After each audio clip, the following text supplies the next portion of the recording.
You're exactly where you wish to be in life. Even if you think you are not happy where you are, I can promise you are. Because if you're truly uncomfortable, you can't even sleep. What I often hear from people and see from people is that they get very motivated for short periods of time.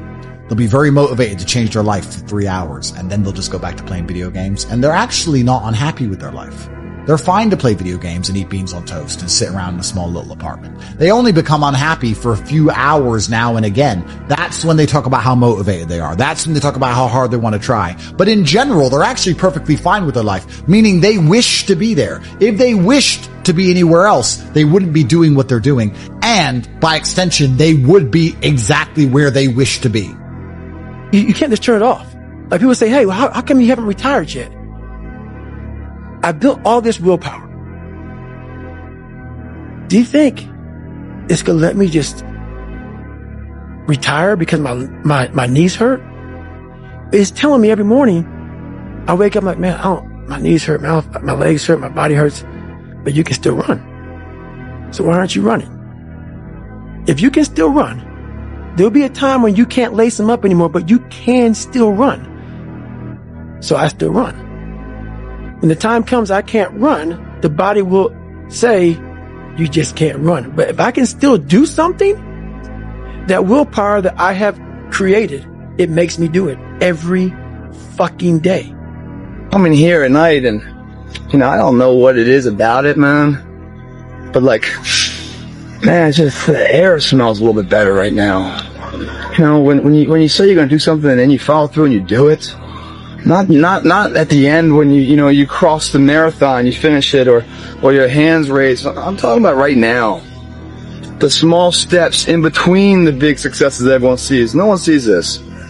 Right now, I'm saying, there's a confidence to it, man. There's a bad motherfucker that's right here, that's getting ahead of the competition. There's an overwhelming sense of fulfillment and pride and satisfaction with that. If you guys mentally believe you can do it, your body will find a way physically to make it happen. If you are short up here, it doesn't matter what you do with these guys. It will never materialize into anything. No dream will ever become a reality. Winners, the difference between them and the spectators is the winners have a belief that overrides the crowd's disbelief every single time. Their belief is so strong, even though they hit failure and they get knocked on the ass, they're finding the intestinal fortitude to stand back up again, face that same challenge, learning from the previous mistakes, and make it happen. People are like, well, I had a shitty life, therefore I will always have a shitty life. Why would you say that? Why would you ever want to have a shitty life? Well, I used to be. Shut the fuck up. There is no there used to be. The past isn't real. Well, yeah, the past is real.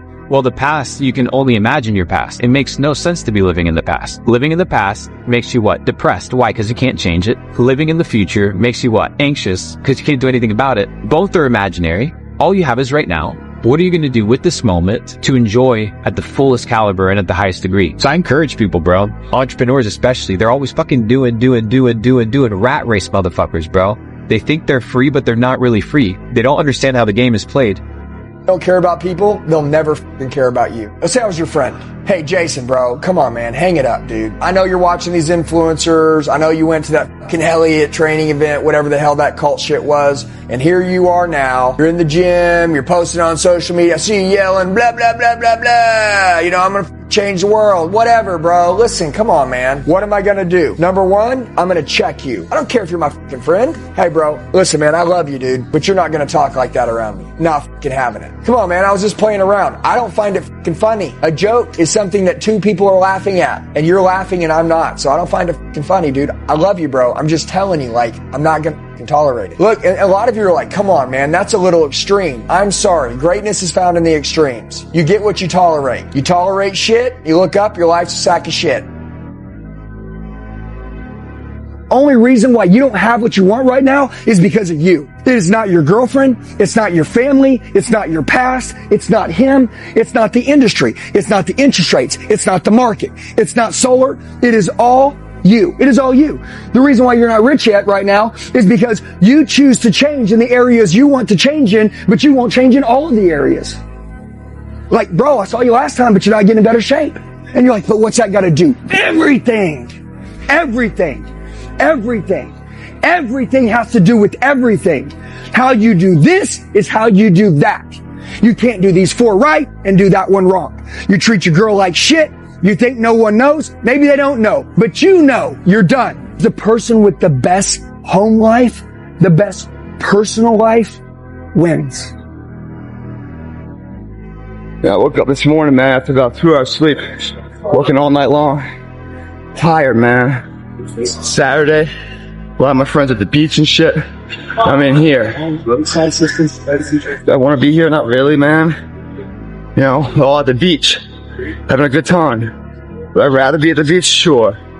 But what is even better than being at the beach is driving home to your beach fucking house. I'm putting in the time now, so that when I want to go to the beach, I just open my fucking front door. There's one thing about being in dark places. If you have the courage to stay in there long enough, your eyes will start to adjust to the darkness. Your body and mind will always adjust to more suffering, to more pain. If you want to push harder, know this. Your mind quits way before your body does. So you have to be willing to go way into that darkness and find more of yourself. Stay hard. I need you to do for me, because some of you have a hard time staying motivated for a straight 100 days. So what I need you to do for me is I need you to think about those people every day when you're doing what you're doing.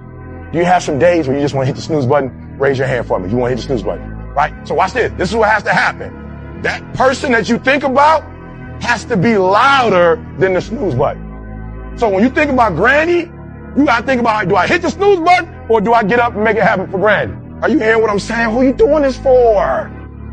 So the days you don't feel like getting up, just think about them. Somebody tell me in this room, when you think about your siblings, when you think about mom and dad and grandma, when you think about your uncle and aunts, when you think about those coaches, those people who've been there for you, just raise your hand if you said, E.T., sleep is better than that. Just raise your hand and tell me, anybody in the room, sleep is better than them, E?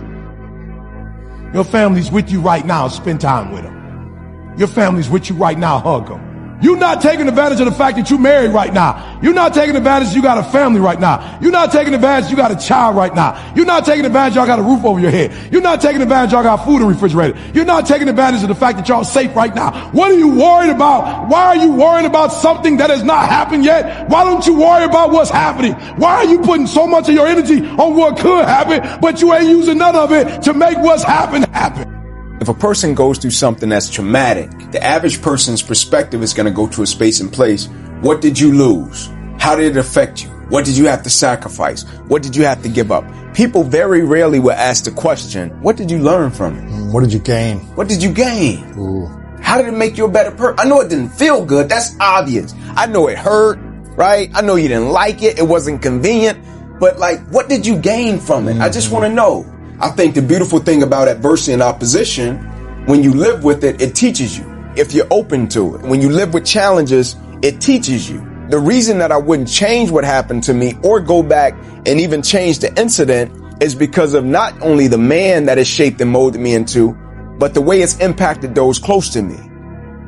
A flea can jump 36-inch vertical. If you capture the flea and you put him in a mayonnaise jar and you put the lid on it, the flea know one thing. I got a 36-inch vertical. So here he go. He start jumping, but he gonna hit himself on that lid cause he got that lid on it. But after a while, after getting knocked down so many times, the flea makes an adjustment. So now the flea only jumps just to where he don't get knocked back down. He got 36 vertical, but since this lid is on, his environment got him now jumping nowhere near what he can. Them fleas have babies. Them babies is born into the conditions of the environment. Guess what? The flea is born with a 36-inch vertical, but because he see his mama and daddy jumping just barely to the roof, you know what he do? He duplicates that behavior. The flea never reaches his potential. Until you take the top off of your mayonnaise jar, you're gonna duplicate your surroundings.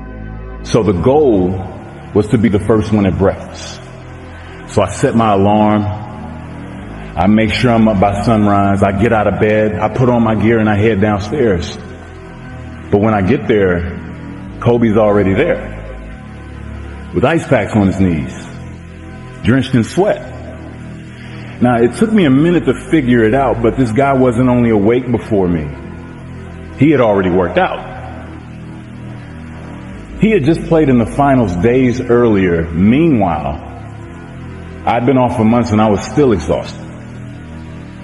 What he had done that morning was incomprehensible to me. That dedication he had only days after falling short of an NBA championship. That taught me something I've never forgotten. Legends aren't defined by their successes. They're defined by how they bounce back from their failures. I'm like, man, you limited God to that? Like life holds no substance, no value? Like efficient but not effective? I did things right, but I never did the right thing?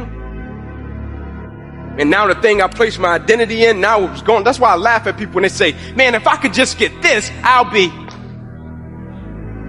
Man, if I could just get this position, I'll be. Woo!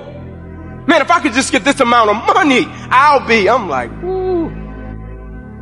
But what happens even if you get it or you don't get it? What happens when God says yes and no? Like, do you have the ability to accept what you don't understand? Can you still see God's plan when it didn't go the way that you thought it would go? No matter what's going on in your life, it's not permanent. Everything is going to change. So there's two things you can do with change. You can react to it or you can participate in it. It's going to change anyway. So if you keep waiting around, you're going to have to react to the change. And now you behind. But if you participate in the change, if you know the job you have is not going to last forever. COVID proved that already. Where you go to work at every day, that's going to change. COVID proved that already. So what you got to start doing is you got to start anticipating that it's going to change and just start living your life with the preparation for change. It's amazing what you can achieve if you never give up. My saying, unmatched perspicacity and sheer indefatigability. That point is important. Sheer indefatigability. The inability to become fatigued. If you never quit, if you never give up, if you never give in, you're going to get exactly what you wanted. All you had to do is not be a fucking coward. And you still failed. I don't want to hear any excuses. I don't care about excuses. God doesn't care about excuses. And the winners who went through the exact same things you're going through, who didn't quit, don't care about excuses. There are winners and losers in the world. You are either a winner who dedicates himself, never gives up, continues to learn, does everything he knows he needs to do regardless of how he feels, or you're a loser who makes excuses and you stay invisible for the rest of human time. Make a choice.